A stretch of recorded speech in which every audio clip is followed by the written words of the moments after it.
Et voilà, donc nouvel épisode de AI's Hit qui, comme chaque semaine, va s'intéresser à un photographe du passé ou du présent, connu de préférence, et qui va nous servir d'alibi pour essayer de mieux comprendre où en est l'intelligence artificielle en termes de compréhension du style photographique.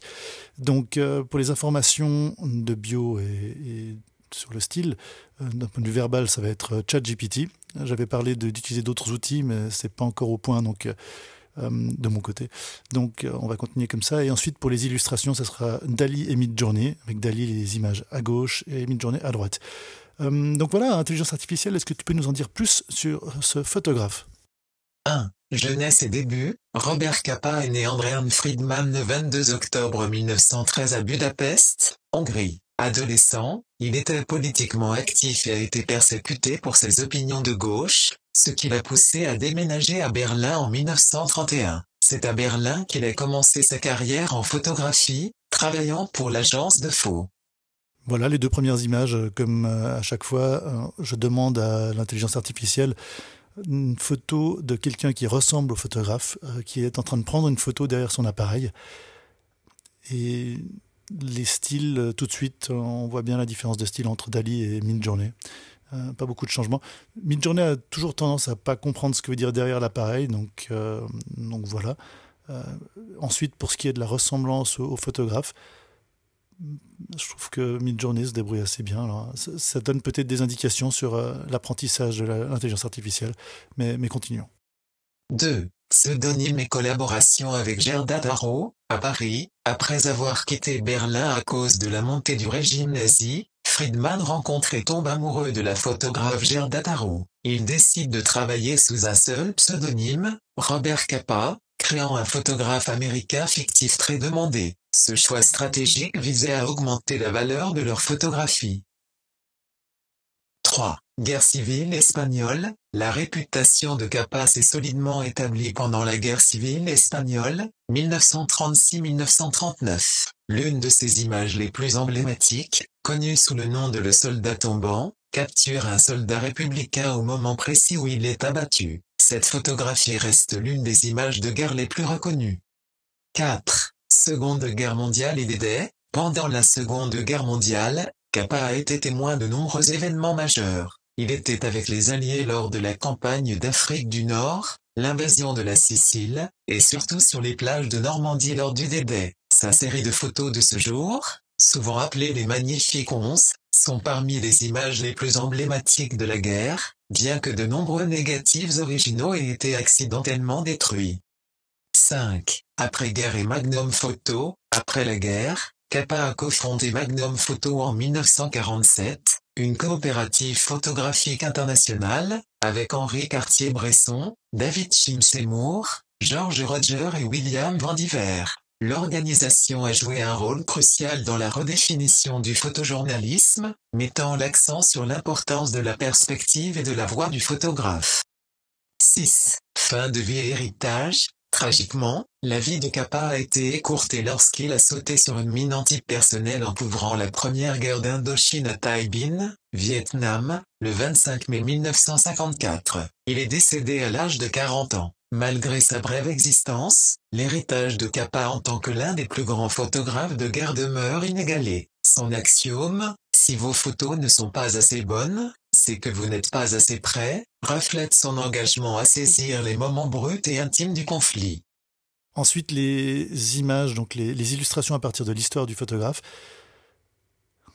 On a quelque chose qui se rapproche probablement de l'époque, d'un point de vue du choix du noir et blanc, des cadrages, peut-être de l'effet optique globalement. Ça reste difficile à dire. Je suis toujours pas super convaincu de la compréhension. Le terme n'est peut-être pas bon. Il y a probablement un nouveau vocabulaire qui va arriver avec ces outils d'intelligence artificielle, mais je suis pas vraiment convaincu de ce qui en ressort d'un point de vue du style des photographes. On a des illustrations qui marchent assez bien d'un côté comme de l'autre.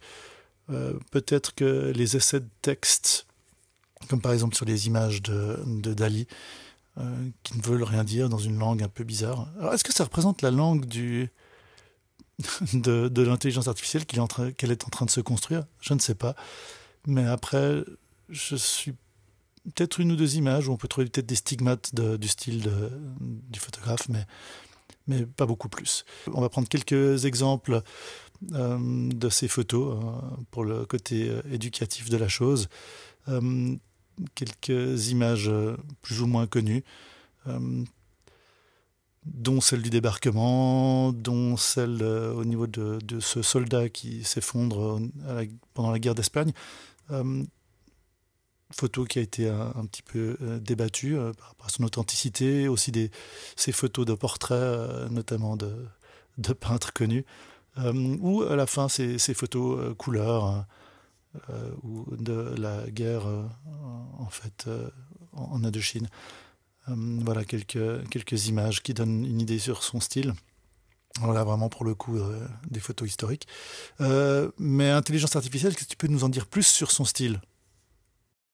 1. Immersion et proximité. Le style de Robert Capa est marqué par son engagement profond à s'immerger dans l'action. Son célèbre mantra, « Si vos photos ne sont pas assez bonnes, c'est que vous n'êtes pas assez prêt », témoigne d'une approche qui privilégie l'intimité avec ses sujets, s'assurant qu'il était toujours au cœur de l'événement.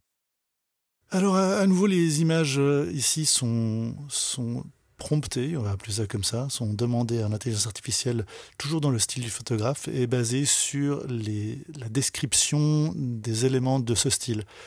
Et ouais, comme je le dis, je pense qu'on peut... Alors n'hésitez pas à faire des commentaires, à donner votre avis, à proposer d'autres manières de faire des prompts, ou même à m'envoyer des liens sur ce que vous avez pu réaliser. Je trouve que Midjourney, dans ses deux premières images, c'est très propre comme toujours. Dali, c'est dur à dire, c'est du Capa. 2. Authenticité et crudité. Ces images dégagent une authenticité non filtrée, résistant à la tentation de mettre en scène ou d'embellir. Capa cherchait à documenter la vérité d'une scène, même si cela signifiait montrer ses éléments les plus brutaux ou douloureux. Encore une fois, dans les portraits, Midjourney a toujours tendance à faire ces choses qui sont extrêmement propres, qui ne correspondent pas forcément à ce niveau-là au style du photographe, et toujours ces regards de sujet qui sont, à mon goût, trop directs. J'ai pas l'impression qu'il y ait vraiment de progression, en tout cas de ces quelques dernières semaines, pour cet outil. Dali, pareil. Le rendu, peut-être qu'on a vraiment... on peut peut-être se poser la question s'il y a une approche pour essayer d'imiter un petit peu la manière de photographier de Robert Capa. Je suis pas forcément sûr.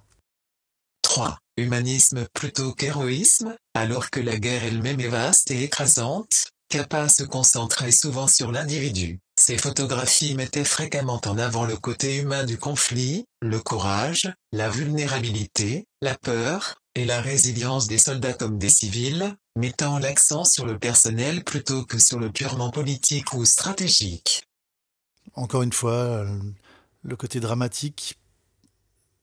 Toujours j'ai l'impression que le sens vraiment littéral de ce qui se passe dans la photo est mieux respecté ou moins cinématographique, moins spectaculaire avec Dali qu'avec Midjourney. Midjourney, il y a toujours ce côté un peu mise en scène avec ces sujets au centre. Je trouve les compositions sont toujours un peu plus simplistes, alors c'est plus photoréaliste en général, mais voilà, je suis pas, cette semaine pas très convaincu non plus par rapport au style. Donc.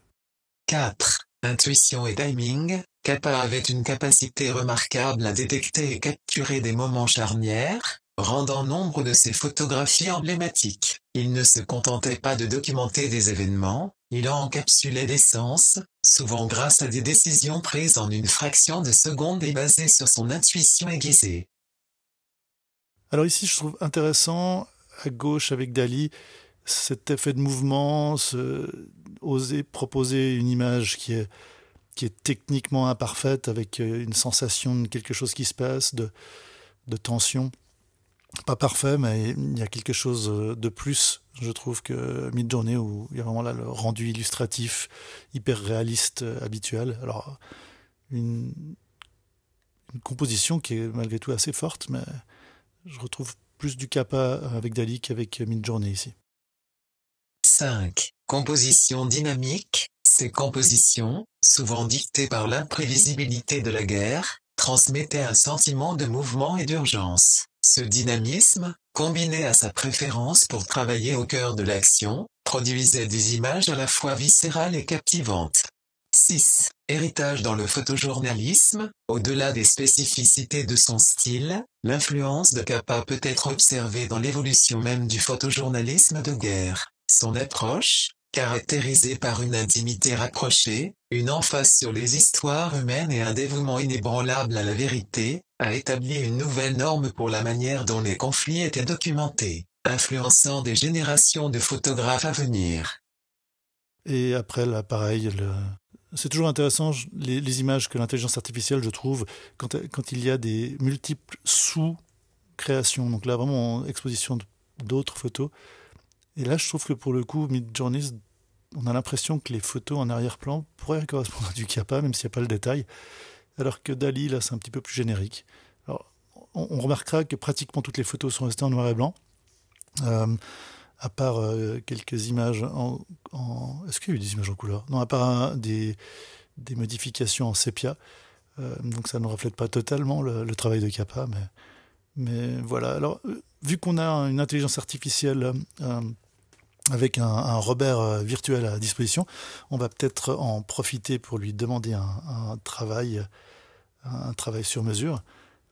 Est-ce que l'on pourrait avoir des soldats qui reviennent de quelque part sur le champ de guerre, fatigués, mais qui ont l'air d'être plutôt libérés, dans un paysage un peu surréaliste avec des carcasses de véhicules autour.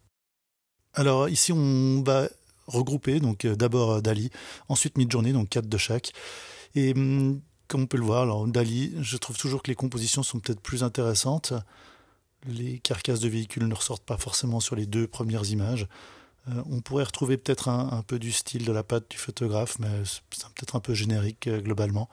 Mais j'ai l'impression qu'il y a un choix du grain, de la texture, même si le format là est carré par défaut avec Dali et Midjourney. Mais pour ce qui est du format de l'image, je trouve intéressant. Et même chose pour les 2 suivantes. Je ne suis pas sûr que ce soit vraiment des carcasses. Peut-être dans la photo de gauche ici. Mais sinon, pas vraiment. Mais on a une certaine sobriété de la composition. Avec Midjourney, là, en fait, c'est pas mal là, pour le coup. Je trouve toujours extrêmement propre. C'est toujours un petit peu le problème de Midjourney avec son vernis à lui. À nouveau, les carcasses aussi. Là, je suis pas sûr que ce soit vraiment les carcasses, mais le côté désolé et un peu surréaliste du paysage de guerre, on le retrouve clairement. Après les personnages, je ne sais pas, mais composition intéressante pour les 2 premières. Et les 2 suivantes, même, je trouve peut-être plus intéressant. Alors là, les carcasses, j'ai plus la sensation de carcasse pour les véhicules. La position des personnages aussi, je pense que ça marche assez bien, mais à nouveau, pas très sûr que ça ressemble vraiment à du Capa, mais enfin. Voilà, donc j'espère que ça vous a quand même un peu diverti. N'hésitez pas à poster vos questions, vos commentaires, vos suggestions. Et on se retrouve la semaine prochaine.